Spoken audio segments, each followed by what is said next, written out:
तो वो जरूर होनी चाहिए था प्रेशर। काशिफ, इसमें 3-4 चीजें हैं जो मेरा ख्याल है। एक तो पहली तो बात यह है कि पीटीआई जो ये कह रही थी कि इन इलेक्शंस को इंजीनियर किया गया है, और चौधरी निसार अली खान का जो मेरा ख्याल है कंस्टिट्यूंसी का जो रिजल्ट आया है, और जिस तरह के हाथ से टेम्परिंग किए प्रेसिडेंट ने, उनके ऑफिसर्स ने, उससे पता चलता है कि उनके जो दावे हैं वो जो सड़क पे खड़े हुए हैं उनमें किसी हद तक ये हकीकत है, नंबर एक।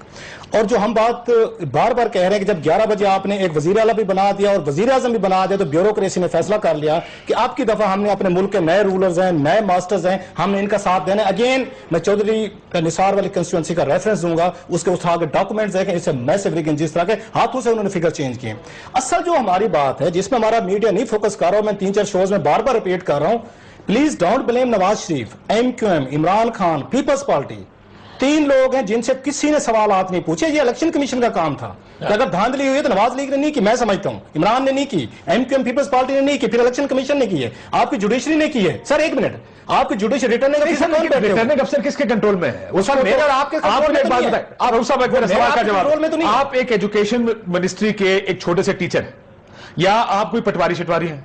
मैं अपने इलाके का जगीरदार हूं, पावर से मैं अपने इलाके का खड़पैठ हूं, जो पावर एक लगा अगर इसमें मामला थोड़ा सा डिफरेंट है। ये मामला इसका नहीं है कि उस पर प्रेशर होता है, मामला इसका है कि उन्हें भर्ती किस किसने कराया हुआ है। नहीं, सियासी जमातों ने भर्ती कराया हुआ है, इसका प्रेशर ज्यादा है। लेकिन गरीब आदमी इनके सामने खड़ा। सर मुझे अगर हम और आप नहीं खड़े हो सकते, इनके पास मीडिया कौन खड़ा होगा? मुझे एक्सप्लेन करने दें। मैं ये कह रहा हूं, रिटर्निंग ऑफिसर्स की पावर आपने पढ़ी, आपने इलेक्शन कमीशन ऑफ पाकिस्तान की पावर्स पढ़ी। आज ये कमर दिलशाद कह रहे थे एक हमारे टीवी शो में सुबह दुनिया में, उन्होंने कहा चीफ जस्टिस ऑफ पाकिस्तान से भी ज्यादा पावर्स हैं इनके पास अगर इस्तेमाल करना चाहें। आप रिटर्निंग ऑफिसर किसी को मौके पे सजा दे सकता है, वो कालदम करार दे सकता है। आपने कितने यहाँ पे रिटर्निंग ऑफिसर्स को देकर सजाएं दी हूं? एक मुझे बता दें किसी को पनिश किया? शाह वाला इंसिडेंट यार वो पुराना हो गया ना। मैं आपको एक रिटर्निंग अफसर की बात बता सकता हूं जिनके बारे में मैं जानता हूं, जिनका ख्याल है कि हुई है, लेकिन वो कहते हैं हम टीवी पे नहीं आ सकते। सजा मिली कि क्या कर रहे हैं? वहीदा शाह को क्योंकि कैमरे पे आ गया साथी साहब, कैमरे पे ना आता तो कौन वहीदा शाह के ना सजा है? इसमें देखे रऊफ साहब, आप अगर देखें सर बात सुनने को तैयार, बात रऊफ साहब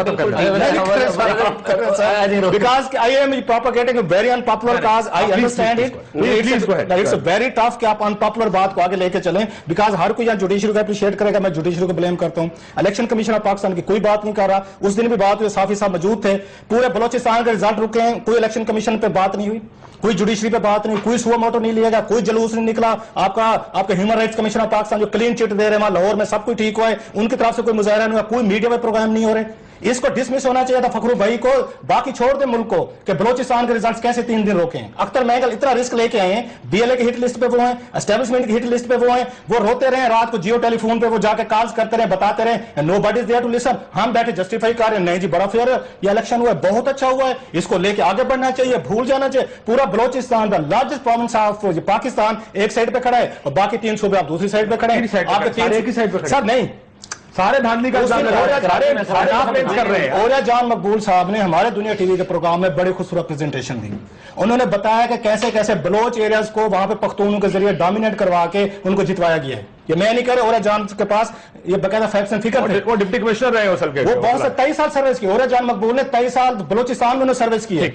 आप इन चीजों पे नहीं जा रहे, आप इनको फोकस नहीं कर रहे, आप इलेक्शन कमीशन से वजाहत नहीं मांग रहे, आप जुडिशरी से नहीं मांग रहे। भाई अगर आपको मैं बताऊं रऊफ साहब, अगर मैं बताऊं कि इलेक्शन कमीशन के बारे में हमने क्या क्या बात की है, आप कहेंगे वाकई हम पिछले 10 दिन से ये कह रहे हैं कितना मुश्किल काम है रऊफ साहब। सर आप एक दूसरे के पास पॉलिटिशियन नहीं आते। मसला ये है, बात कर रहा, मसला ये है, मेरी बात सुने, मेरा सवाल ये था हमेशा से, आप ये कह रहे हैं ना इलेक्शन कमीशन ऑफ पाकिस्तान, मैं तो ये पूछ रहा था कितने दिनों से, किसी ने धलका 250 कराची से आरओ को बुला के पूछा आप कहां थे? Yes very true. आपने किसी से सवाल पूछा कि बक्से कहां गए? आपने, आपको जो फुटेजेस हम दिखा रहे हैं इतनी स्टार्क, इससे ज्यादा एविडेंस क्या होगा? आपने किसी को सजा दी, किसी से पूछा है आपने क्या किया? मामला ये हो गया है फेलियर। देखें अगर एक नुकता, फेलियर इसमें कोई शक नहीं है कि इलेक्शन कमीशन कर रहे हैं, बात बिल्कुल दुरुस्त है। इन्होंने लेटर लिखा था, ये हुआ भाई एक मिनट जी, आपको याद है फखरू भाई साहब ने चीफ जस्टिस ऑफ पाकिस्तान से जाकर मुलाकात की, लेटर लिखा कि जुडिशरी आए और इलेक्शन कंडक्ट करे, आईन कानून में कहीं नहीं लिखा। आपने उन पे एतबार किया, वो आए, आपने पूरी जुडिशरी के जिम्मे लगाया कि आए हमें इलेक्शन करवा के दें। उन्होंने पहले आर्टिकल 63 पे फेल किया, आपके प्रोग्राम में रोते रहे हैं। बिल्कुल टोटल क्लीन चिट दी उन्होंने रॉबर्स को। अब उन्होंने क्या रखते हैं कि आपके सामने किसी एक को उन्होंने जहां पे आप वाली बात नोटिस जारी किया, ये जो आ रही है फुटेज आ रही है, उनको कालम करार देना चाहिए था, लोगों को सजाएं देनी चाहिए थी। अब तक तो अदालतें आपकी लग जानी चाहिए थी।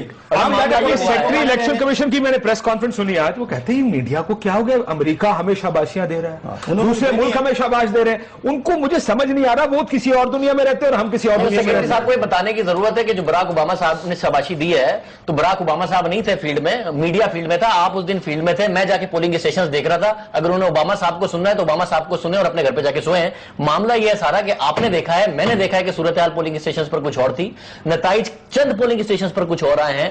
सर इलेक्शन कमीशन का फेलियर है, बिल्कुल सही कह रहे हैं रूफ साहब। मामला जुडिशरी को भी लेके सर मामला शामिल है, सब आने चाहिए ना सर, उसमें मामला ये हुआ क्यों सेशन जज थे जो रिटर्निंग ऑफिसर बनने बैठे, मगर सूरत हाल इलेक्शन कमीशन से हटके मीडिया का फोकस पॉलिटिकल पार्टीज पे इसलिए गया क्योंकि जब कराची में एक पॉलिटिकल पार्टी ने प्रोटेस्ट किया, लाहौर में एक पॉलिटिकल पार्टी ने प्रोटेस्ट किया, तो जवाब में दूसरी पॉलिटिकल पार्टी जवाब देने लगी उस पॉलिटिकल पार्टी को। इसलिए पॉलिटिकल पार्टी स्पेसिफिक मामला बन गया, ना कि इलेक्शन कमीशन स्पेसिफिक मामला। अगर एक सियासी जमात प्रोटेस्ट करती और दूसरी सियासी जमात आगे उस पर ना खड़ी हो जाती और उस पर ना तनकीद करती तो मामला इलेक्शन कमीशन स्पेसिफिक रहता। फेलियर उन्हीं का है, इसमें कोई शक नहीं है कि अगर धांधली हुई है, अगर रिटर्निंग ऑफिसर्स लेट आ रहे थे, अगर उन्होंने किसी किस्म का प्रेशर लिया तो यह वाकईतन इलेक्शन कमीशन। देखिए, जब रेलवे का एक्सीडेंट इंडिया में होता है, रेलवे मिनिस्टर जब रिजाइन करता ना, वो इसलिए रिजाइन नहीं करता कि वो जो सिग्नल खोलना था वो जिम्मेदारी रेलवे मिनिस्टर की थी, क्योंकि उसके नीचे जितना कुछ होता है वो उसकी जिम्मेदारी होती है। मैं जो निटी-ग्रिटी में नहीं जाना चाह रहा वो इसलिए कि जो ऊपर लोग बैठे हैं, जिम्मेदारी इन लोगों की है। हम इमरान ने जवाब पूछा, अगर हम इमरान की निटी-ग्रिटी में जा रहे हैं, नवाज शरीफ की निटी-ग्रिटी में जाते हैं, इमरान की निटी-ग्रिटी क्या है जाते हैं सर, इमरान की निटी-ग्रिटी क्या है? Why not election commission, why not judiciary, जिन्होंने इलेक्शन करवाए हैं और आज पूरे मुल्क को रोल कर रख दिया है। इमरान की निटी-ग्रिटी क्या है? इमरान की ये निटी-ग्रिटी है कि टॉप मैन कौन बना रहा है वो। सर मैं वही कह रहा हूं, हम ये थोड़ी कह रहे हैं कि हम इमरान को भी कर रहे हैं।